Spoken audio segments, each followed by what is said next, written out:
सर्दियों का मौसम था। मुझे ठंड लग रही थी। उसका चाय का ग्लास पकड़ते ही गर्मी आ गई। अपने कमरे में खिड़कियां बंद करके मेरा देवर आराम से बैठा हुआ था। वो अंदर से दरवाजे की कुंडी लगाना भूल गया था। उसी वक्त अचानक भाभी अंदर आ गई। सामने का नजारा देखकर वह तुरंत बाहर भाग गई, लेकिन उसने अपना काम रोकना सही नहीं समझा। जब मैं बाहर आया तो भाभी बोली, क्यों, अमित अंदर क्या कर रहे थे? उसने कहा, भाभी आपको पता ही है, अब मेरे मुंह उसे क्या सुनना चाहती है। भाभी बोली, वह सब ठीक है, लेकिन तुम्हें अपना कमरा बंद नहीं करना चाहिए था।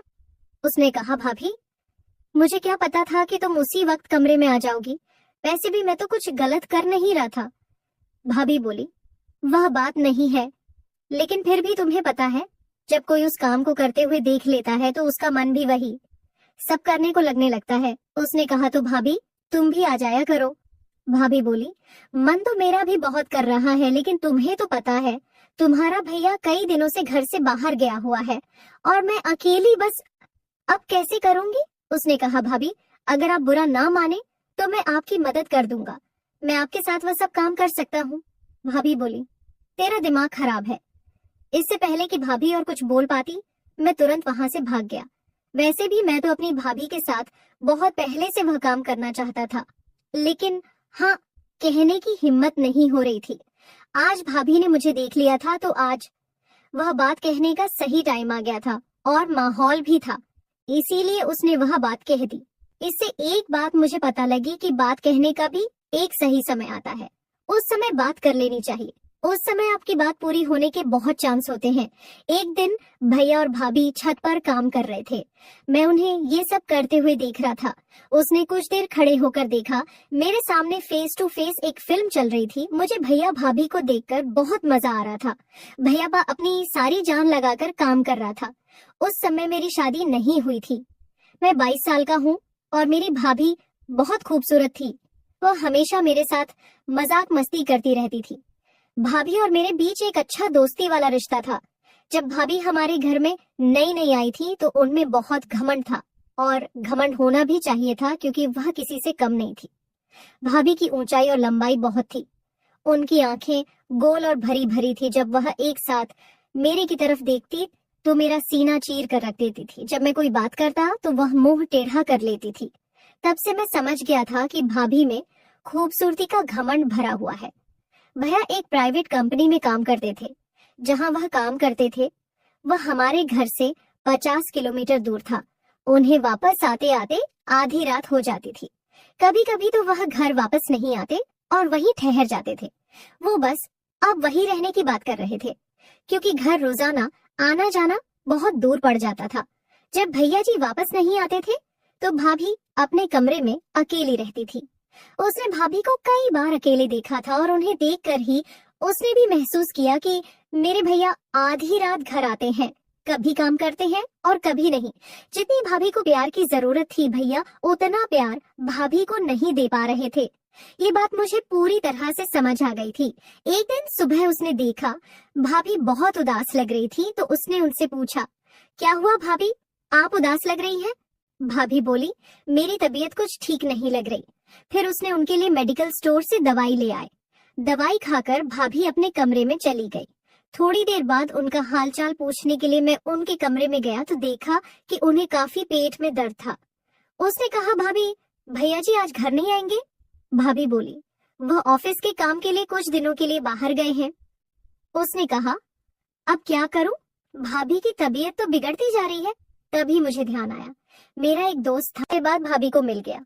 फिर सुबह मैं बाथरूम जा रहा था तो भाभी बोली, अमित 1 मिनट आओ मेरे पास। मैं उनके पास गया। भाभी बोली, मुझे माफ कर दो।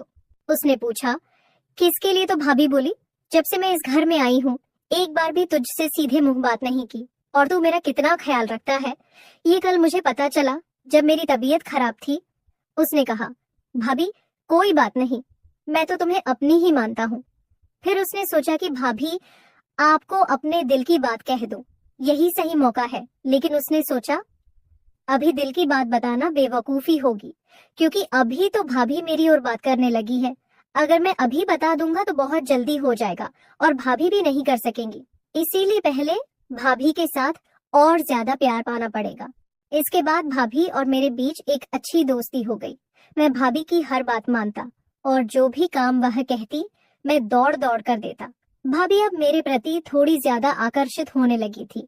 एक दिन भाभी ने मुझसे कहा, तुम्हारा भैया तो कभी कभी ही घर आता है, तुम रात को मेरे कमरे में आ जाया करो, हम दोनों बातें कर लेंगे या एक साथ बैठकर फिल्म देख लेंगे।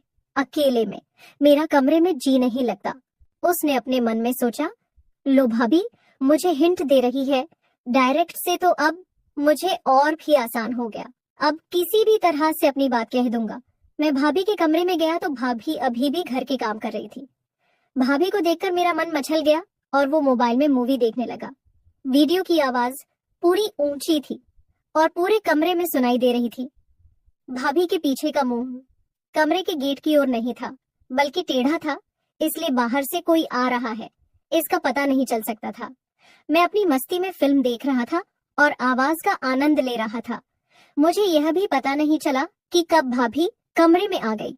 भाभी भी पीछे आकर वह फिल्म देख रही थी, लेकिन मुझे यह पता नहीं चला।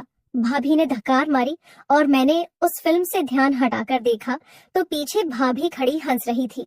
मैं जल्दी जल्दी फिल्म बंद कर दिया और पूरी तरह घबरा गया। भाभी ने मेरा कान पकड़कर कहा, क्यों बंद कर दिया, क्या डर गया? उसने थोड़े हंसते हुए और थोड़े घबराते हुए, कभी आ सकती है, उसने कहा। भाभी बस क्या बताऊं, आपके कमरे में पता नहीं क्या है, बस जब आना होता है तो मन मचलने लगता है। मैं भाभी का हाथ पकड़कर बेड पर बैठ गया और कहा, भाभी मैं एक बात कहना चाहता था, क्या तुम बुरा तो नहीं मानोगी?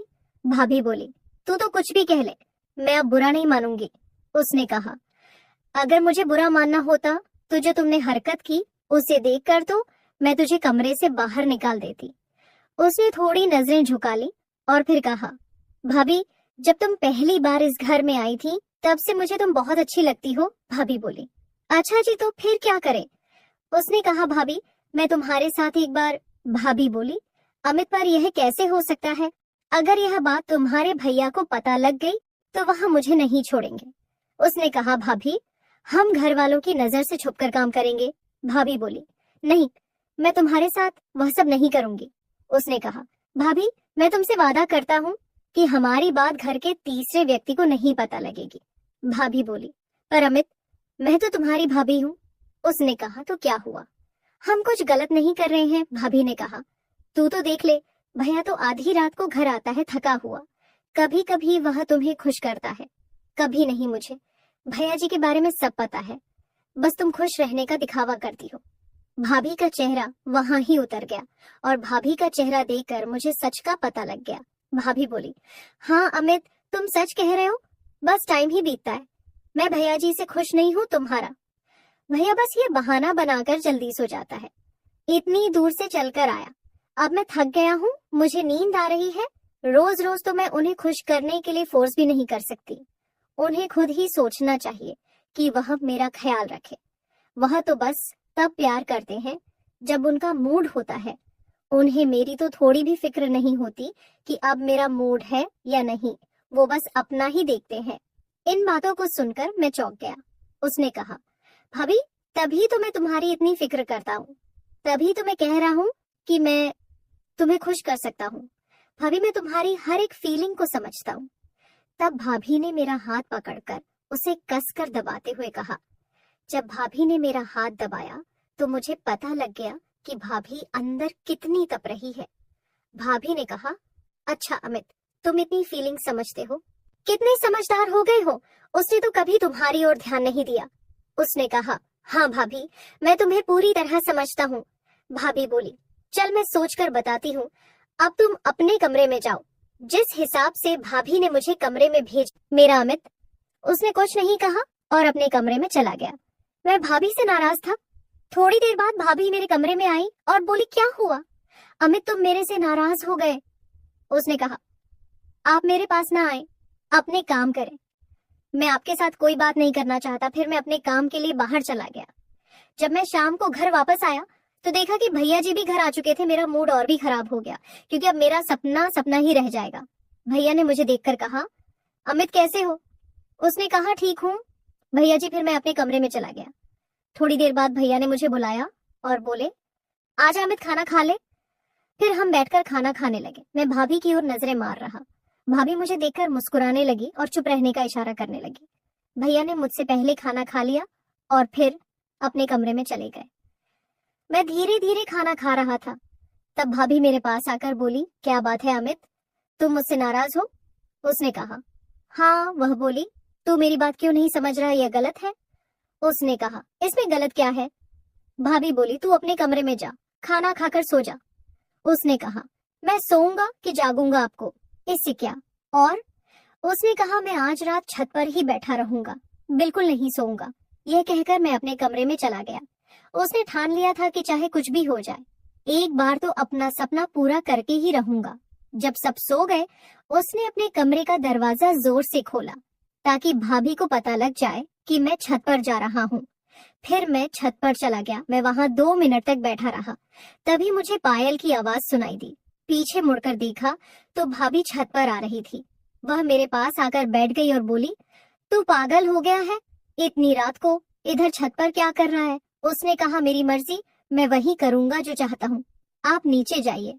भाभी ने मेरा हाथ पकड़कर अपने हाथ